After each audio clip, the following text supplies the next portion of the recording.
দুটি গুরুত্বপূর্ণ প্রশ্ন। প্রথম প্রশ্ন, কে প্রথম ভারতীয় জাতীয় আয়কর নির্ধারণ করেছিলেন? দাদাভাই নওরোজি। দাদাভাই নওরোজি সম্পর্কে আমরা একটু আলোচনা দেখে নেব। সেটা হচ্ছে দাদাভাই নওরোজি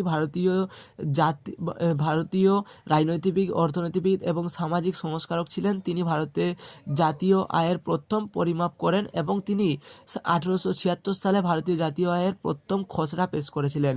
আর দ্বিতীয় প্রশ্ন, সেটি হচ্ছে আমাদের 18 সালে পড়েছে, সেটা হচ্ছে জিএসটির পুরো নাম কি?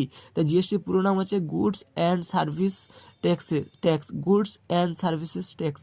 তাহলে আমাদের এটি একটি প্রত্যক্ষ কর। আমরা আগের দিনই পড়েছিলাম শর্টস ভিডিওর মাধ্যমে যে প্রত্যক্ষ কর কাকে বলা হয়, পরোক্ষ কর কাকে বলা হয়।